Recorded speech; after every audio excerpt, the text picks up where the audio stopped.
안녕하세요. 이희명입니다. 중국 근대사 이야기 이어서 살펴보도록 하겠습니다. 중국 근대사 지난 시간에 신해혁명 말씀드렸고요. 그 신해혁명의 결과로 중화민국이 수립이 되었는데 중화민국 임시대총통이었던 순원이 바로 그 임시대총통직을 위안스카이에게 넘기는 이야기까지 딱 말씀드렸습니다. 오늘은 그 뒷이야기 이어서 살펴보겠는데요. 자, 그런데 지난 시간에도 얼핏 말씀드렸지만 이 위안스카이라는 인물 자체가 혁명 이념이 있거나 또는 황실 지배체제 무너뜨리고 민주공화정 수립해야지 이런 정치 이념을 확립하고 있는 인물이 전혀 아니었습니다. 오로지 본인의 정치 권력 욕심만 가득한 그런 인물이었는데 이런 인물이 중화민국 임시대총통직을 차지했으니 중국의 앞날은 어두운 그림자가 드리워질 수밖에 없었던 것이죠. 자, 이 위안스카이 집권 때부터의 이야기 말씀드리겠습니다. 자, 위안스카이가 집권할 당시 순원은 위안스카이에게 임시대총통직을 넘기기 전에 중화민국 임시약법이라는 것을 만들어 놓은 상황이었습니다. 이 임시약법으로 국회를 구성하고 내각을 구성해서 내각의 총리가 이 임시대총통을 견제할 수 있도록 이렇게 임시약법을 만들어 놓은 상황이었어요. 물론 위안스카이는 이 임시약법을 준수하고 싶은 마음은 거의 없는 상황이었는데 어찌됐든 간에 이 임시약법으로 중화민국의 첫 국회, 의회가 구성되게 됩니다. 1912년 12월에 선거를 치르게 되는데요. 국회의원 선거를 하기 위해서, 국회를 구성하기 위해서 이제 당이 만들어집니다. 순원이 주도하는 당이 바로 국민당이었습니다. 국민당이 1912년 말에 창당이 되는데요.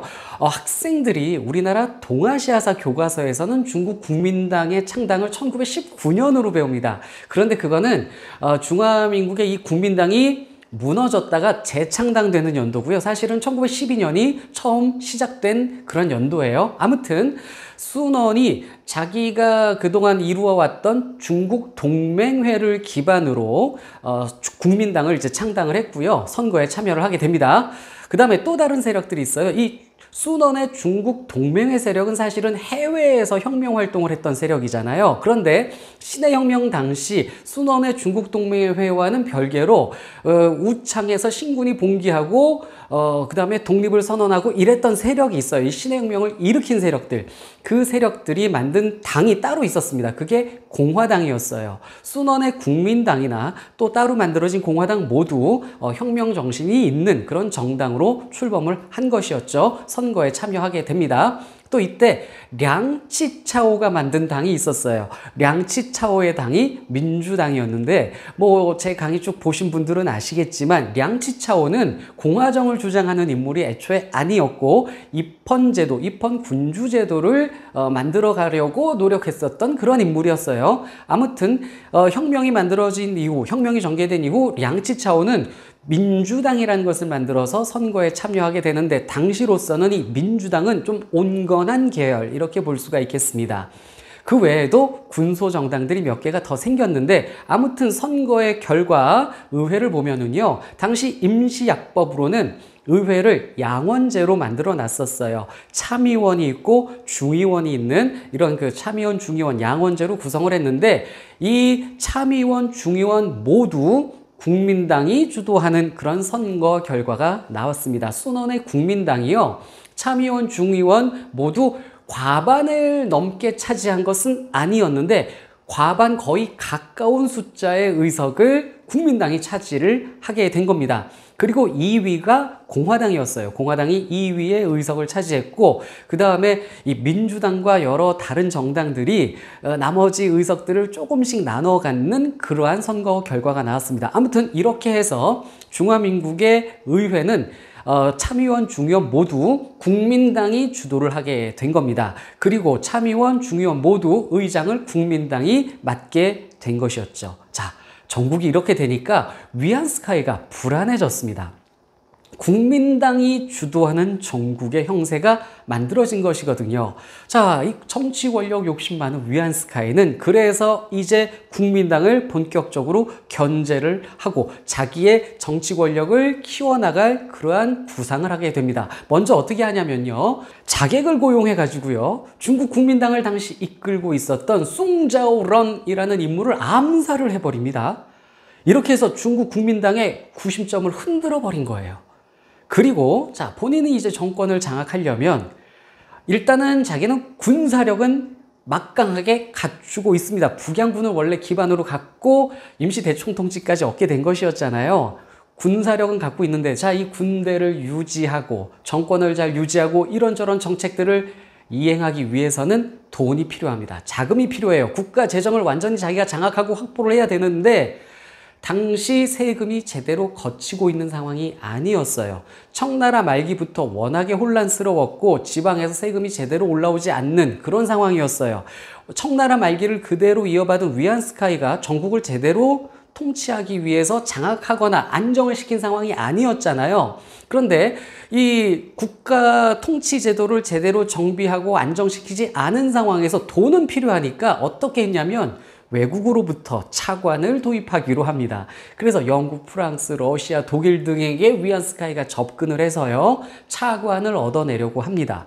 자, 그러면 이런 그 영국, 프랑스, 독일 등 이 서양 열강들은 어떤 입장이었냐면 중국에 차관을 제공해주고 담보로 중국의 국내의 여러 좋은 이권들을 얻어내야지 이런 마음을 갖고 있었습니다. 그래서 중국의 이권을 노리고 이 서양 열강들이 위안스카이에게 차관을 제공하기 위한 그런 협상에 응하게 됩니다. 자, 그런데요. 위안스카이가 이렇게 돈을 얻고 중국의 이권을 담보로 줘버리면 위안스카이는 돈을 얻지만 중국은 어떤 상황이 됩니까? 중국은 각종 이권들이 서양 열강에 넘어가는 이런 상황이 돼버리는 것이죠. 이거 국민당이 그대로 보고 있을 수는 없는 겁니다. 그래서 이 국민당이 주도하고 있던 중국의 이 의회가 나섭니다. 이걸 막으려고 했는데 일단 의회 차원에서 그 차관 협상을 반대합니다. 그런데 위안스카이는 의회가 반대하거나 말거나예요. 그냥 차관 협상을 진행을 합니다. 그래서 의회가 반대를 해도 이게 위안스카이가 듣질 않으니까 국민당이 나서서 그 차관 협상 장소를 봉쇄를 해버립니다. 사람들이 나가서 이 협상 장소를 봉쇄를 했는데 위안스카이는 긴급하게 몰래 이 협상 장소를 다른 데로 옮겨가지고 협상을 진행을 막 했어요. 자, 이렇게 되니까 또 순원은 어떻게 했냐면 순원은 원래 외국 인사들하고도 친했잖아요. 대외적인 그 저명 인사였기 때문에 영국, 프랑스 정부에게 공식적으로 요청을 합니다. 이런 차관 협상하지 말아달라고 공식 요청을 했는데 위안스카이는 그냥 진행합니다. 이런 상황이면은 순원과 국민당은 뭘 할 수 있겠습니까? 방법이 이제 이거밖에 없어요. 의회에서 이 차관 협상을 부결시켜야겠다. 이래가지고 의회 차원에서 어떻게든 이제 제도적으로, 법적으로 막으려고 했는데, 자, 일단 참의원에서는요, 차관 협상, 또 차관 도입을 반대하는 의견으로 의견이 났어요. 그런데 의외로 중의원에서는요, 청나라 재정이 워낙 열악하니까 외국 차관을 받아들일 필요도 있다라는 의견이 있어서 차관 협상을 오케이 해준 방향으로 결론이 났어요.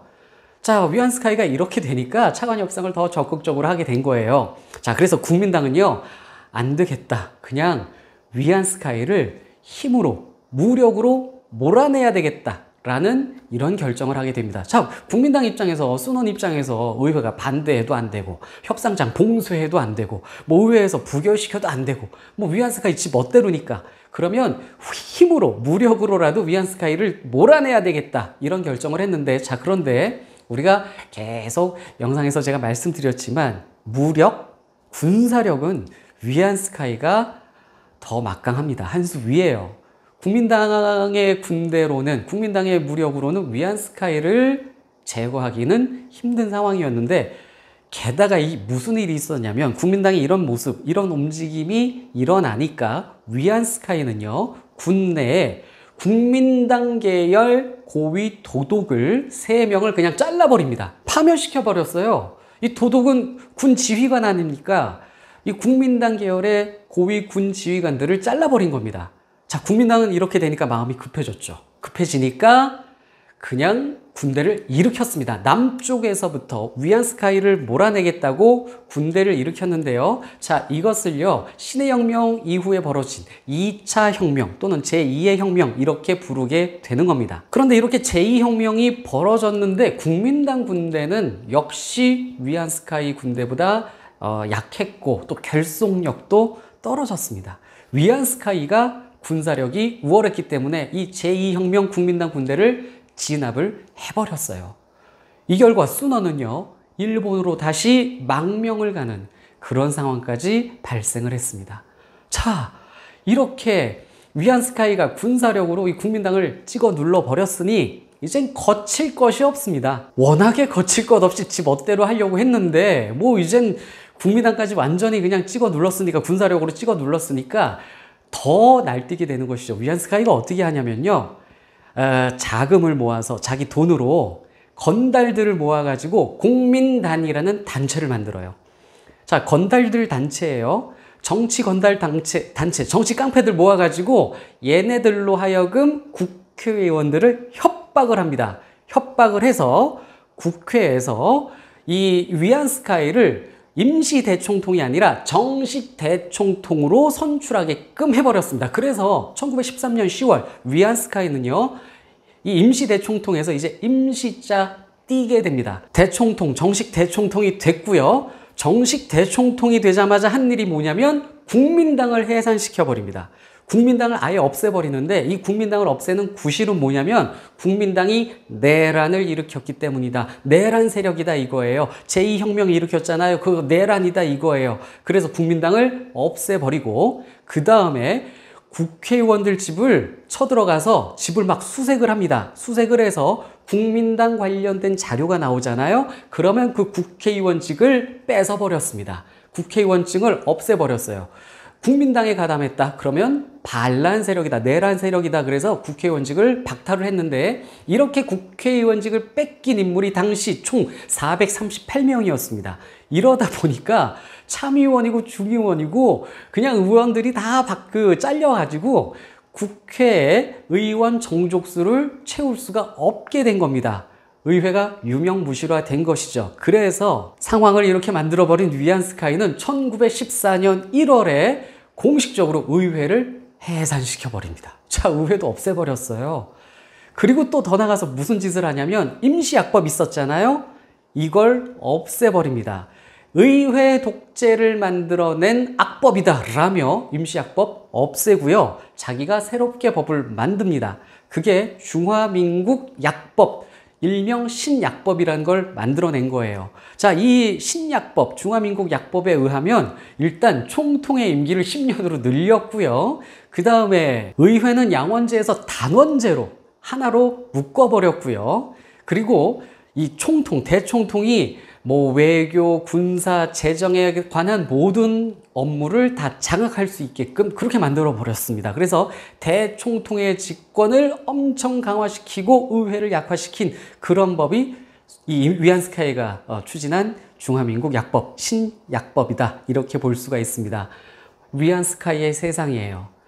자, 그러면 이제 위안스카이가 정권을 지 멋대로 또 외국에서 자금 받아다 마음대로 이제 하면 되는데, 변수가 하나 생겼습니다. 그게 바로 1차 세계대전이었어요. 1914년 여름, 이 서양에서, 유럽에서 1차 세계대전이 발발하게 됩니다. 자, 그러자 영국, 프랑스, 독일, 러시아 이 나라들이 그 1차 세계대전 때문에 중화민국의 위안스카이에게 제공하려고 했었던 차관을 막 제공하기 힘든 상황이 됐어요. 거기 전쟁해야 되니까 거기에 자금이 들어가야 될 것 아닙니까? 중화민국에 신경을 덜 쓰게 되는 거예요. 차관 제공도 덜 쓰게 되지만, 덜하게 되지만, 또 이 서양 열강들이 중화민국에 막 이권 노리고 했었던 그런 관심을 지금 전쟁에 다 뺏겨버린 거예요.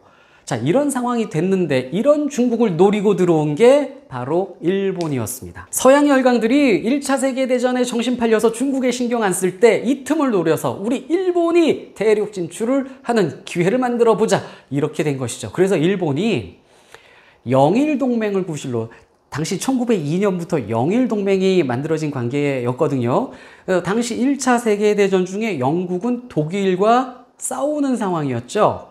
그래서 일본이 우리 영일 동맹이니까 우리가 영국 도와야 되니까 우리가 독일을 공격해야 되겠는데 독일은 유럽에 있는데 그런데 중국 산둥반도의 일부를 독일이 차지하고 있으니 독일을 산둥반도에서 공격하겠다라며 산둥반도에 독일이 차지하고 있던 지역을 일본이 쳐들어가서 산둥반도에 일본군이 쳐들어온 겁니다. 이때가 1915년 1월이었는데요. 산둥반도에 진출한 일본은요, 위안스카이 중국 정부에게 21개조 요구라는 것을 딱 제시를 하게 됩니다.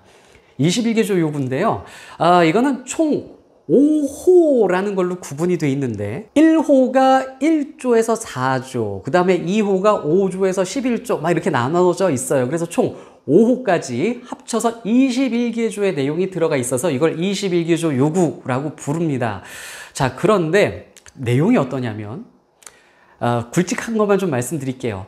산둥반도, 독일이 갖고 있던 산둥반도의 권익을 우리 일본한테 달라. 그리고 랴오뚱반도, 즉 리순과 다롄의 조차권 99년 연장해 달라. 그리고 리순 다롄 조차권뿐만 아니라 남만주 철도, 안봉선 철도에 관한 권리 99년 연장해 달라. 그 다음에 내몽골 지역에 대한 우선권을 우리 일본에게 달라. 뭐 이런 내용들이 있어요. 중국의 영토, 각종 토지 이권들을 일본이 갖겠다라는 그런 요구사항인데 심각한 건 또 5호였습니다. 뭐 앞에 말씀드린 것도 뭐 산둥반도나 리순 다롄, 뭐 철도 문제들 다 심각하지만 당시 더 심각한 건 5호 내용이었습니다. 5호의 내용이 뭐냐면요. 정치, 재정, 군사, 고문을 일본 사람으로 파견을 하겠다는 거예요. 그래서 중국의 정치를 간섭하겠다는 거죠.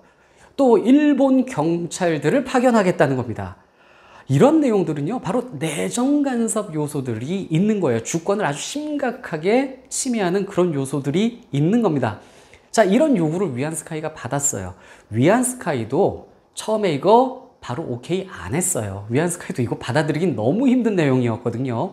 가뜩이나 당시 중국 내 중국 국민들 뿐만 아니라 이 사실을 알게 된 열강들, 서양 국가들도 일본을 비난을 했었습니다. 그래서 위안스카이도 야, 이거 또 가뜩이나 정치 욕심 많은, 권력 욕심 많은 사람인데 일본한테 내정 간섭 받고 싶었겠습니까? 그래서 위안스카이도 민기적거리고 막 비판도 많으니까 일본에서 좋아, 그러면 5호는 우리가 뺄게. 그래가지고 5호를 빼고 내용 조금 수용해서 제시를 했고 위안스카이가 이걸 받아들이게 됩니다. 자, 그러면 아니 이런 각종 권익을 주는 이권 뺏기는 이걸 위안스카이는 왜 굳이 받아들였느냐. 자, 위안스카이가 그동안 필요한 게 뭐였어요? 돈이었는데 그 돈을, 차관을 서양 열강들한테 받으려고 했었잖아요. 그런데 그 차관 제공해 주기로 했었던 영국, 프랑스, 독일, 러시아 얘네들이 1차 세계대전 때문에 중국에 차관 주기 어렵게 됐다라고 했잖아요. 그런데 이거 일본한테 받아내려고 한 겁니다. 그래서 오케이, 21개조 내가 21개조 요구 뭐 5호 빼고 오케이 해줄 테니까 나 돈 좀 줘. 그리고 위안스카이가 지금은 대총통인데 위안스카이가 황제를 하고 싶어 하거든요. 1915년부터 본격적으로 자기가 황제가 되기 위한 움직임을 하는데 이걸 일본이 위안스카이한테 너 황제 되는 거 우리 일본이 지지해 줄게. 자, 재정 지원뿐만 아니라 황제 되는 것까지도 일본이 지지를 해준다는 겁니다. 그래서 위안스카이가 중국의 엄청난 권익을 일본에게 넘기는 21개조 요구의 내용을 수용해 버렸다라는 것이죠. 위안스카이라는 한 인물의 정치 권력, 개인의 이 욕심 때문에 이후 중국은 통탄할 일들이 벌어지게 되는 겁니다. 자, 이후 위안스카이와 중화민국의 역사 다음 시간에 계속 이어서 살펴보도록 하겠습니다.